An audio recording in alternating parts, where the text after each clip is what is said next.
पाठ 5 खेलो इंडिया। पाठ प्रवेश। जीवन में खेलों का बहुत महत्व है। ये मनोरंजन के साथ साथ व्यक्ति को स्वस्थ एवं मजबूत बनाते हैं। खेलने से टीम भावना का विकास होता है, नेतृत्व कौशल, लक्ष्य निर्धारण और जोखिम लेने का आत्मविश्वास उत्पन्न होता है। अगले महीने विद्यालय में वार्षिक खेल उत्सव का आयोजन होना है। विद्यालय के सभी बच्चे अत्यंत उत्साहित हैं। सभी आपस में चर्चा कर रहे हैं। उत्सव की रूपरेखा तैयार करने के लिए विशेष कक्षा बुलाई गई है। बच्चे उत्साहित होकर प्रश्न पूछ रहे हैं और अध्यापक उनके प्रश्नों के उत्तर दे रहे हैं। दीपक: सर, खेल वार्षिकोत्सव तो प्रत्येक वर्ष मनाया जाता है, किंतु इस बार इसके लिए इतनी तैयारियां क्यों की जा रही हैं? अध्यापक: बच्चों, आप सभी को जानकारी के लिए बताना चाहता हूं कि भारत देश में खेलो इंडिया कार्यक्रम की शुरुआत की गई है। अतः हम इस बार का वार्षिकोत्सव इस तरह से आयोजित करेंगे कि अधिक से अधिक बच्चे खेलो इंडिया कार्यक्रम का हिस्सा बन सकें। जुबैदा: सर, खेलो इंडिया कार्यक्रम क्या है? थोड़ा विस्तार से बताइए। अध्यापक: वस्तुतः खेल राष्ट्र के विकास के लिए बहुत महत्वपूर्ण होते हैं। इस कार्यक्रम का उद्देश्य देश में खेले जाने वाले सभी खेलों के लिए एक मजबूत आधार तैयार कर जमीनी स्तर से खेल संस्कृति को पुनर्जीवित करना तथा भारत को एक महान खेल राष्ट्र के रूप में स्थापित करना है। अनस: सर, इस कार्यक्रम की आवश्यकता क्यों महसूस की गई? अध्यापक: भारत खेल के क्षेत्र में एक बहुप्रतिभाशाली देश है, लेकिन क्रिकेट और हॉकी के अतिरिक्त अन्य खेलों में अभी तक उच्च स्थान प्राप्त करने में भारत को सफलता प्राप्त नहीं हुई है। नमन: आपने बिल्कुल सही कहा सर, हमारे देश में प्रतिभा की कमी नहीं है, किंतु खिलाड़ियों को उचित व्यवस्था के अभाव में अच्छा प्रदर्शन करना चुनौतीपूर्ण हो जाता है। अध्यापक: तभी इस कार्यक्रम की आवश्यकता महसूस की गई है।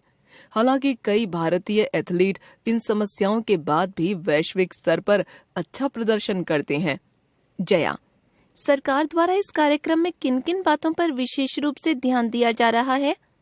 अध्यापक: ग्रामीण और आदिवासी क्षेत्रों में प्रचलित खेलों को बढ़ावा देना, महिलाओं की अधिकाधिक भागीदारी सुनिश्चित करना और दिव्यांगों में खेलों के प्रति रुचि जागृत करने पर विशेष ध्यान दिया जा रहा है।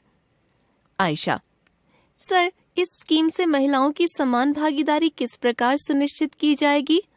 अध्यापक: इसकी सहायता से महिलाओं को बचपन से ही खेलों में भाग लेने के लिए हर तरह से मदद की जाएगी। इससे तो निश्चित ही सबको अपनी प्रतिभा निखारने और दिखाने का सुअवसर मिलेगा।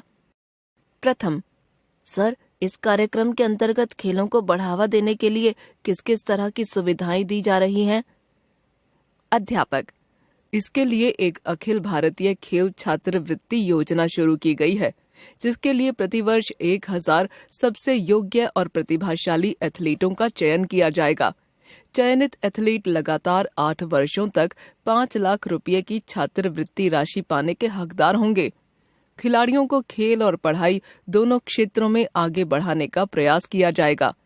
इसके अतिरिक्त स्वस्थ एवं सक्रिय जीवन शैली को बढ़ावा देने के लिए एक राष्ट्रीय शारीरिक स्वास्थ्य अभियान चलाए जाने की योजना बनाई गई है, जिसमें 10 से 18 वर्ष की आयु के बच्चों की शारीरिक दक्षता की जांच की जाएगी। उन्हें विभिन्न प्रकार की गतिविधियों के द्वारा स्वास्थ्य के प्रति जागरूक बनाया जाएगा। विपुल: एथलीटों को खेल प्रशिक्षण कहाँ दिया जाएगा?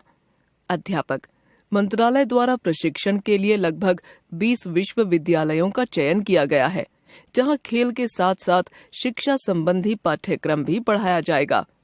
प्रिया: सर, खेलो इंडिया कार्यक्रम में कौन-कौन से खेल शामिल किए गए हैं? अध्यापक: इनमें प्रमुख रूप से तीरंदाजी, cycling, kabaddi, table tennis, athletics, football, kho kho, tennis, badminton, hockey, volleyball, basketball, gymnastic, shooting, भारोत्तोलन, बॉक्सिंग, जूडो, तैराकी, कुश्ती और योगासन शामिल हैं। उदय: सर, क्या इस कार्यक्रम में कोई भी भाग ले सकता है? अध्यापक: नहीं, इस कार्यक्रम में भाग लेने के लिए कुछ पात्रता निर्धारित की गई है, जो इस प्रकार है। 17 वर्ष से कम आयु के उम्मीदवार अंडर 17 वर्ग में भाग ले सकते हैं। 21 वर्ष से कम आयु के उम्मीदवार अंडर 21 श्रेणी में भाग ले सकते हैं। इस कार्यक्रम में भाग लेने वाले को भारत का नागरिक होना अनिवार्य है। खेलों में प्रदर्शन के आधार पर खिलाड़ियों का चयन किया जाएगा। दीपक: सर, मैंने कल समाचार पत्र में खेलो इंडिया स्कूल गेम्स के बारे में पढ़ा। क्या यह खेलो इंडिया से अलग है? अध्यापक: नहीं, खेलो इंडिया स्कूल गेम्स खेलो इंडिया कार्यक्रम के अंतर्गत आने वाला ही एक कार्यक्रम है। अब इसे खेलो इंडिया यूथ गेम्स के नाम से जाना जाता है। दीपक: तब तो हमें अच्छे से खेलों की तैयारी करनी चाहिए ताकि हम इस कार्यक्रम में भाग ले सकें। सभी बच्चे एक साथ: हाँ, बिल्कुल करनी चाहिए। संकलित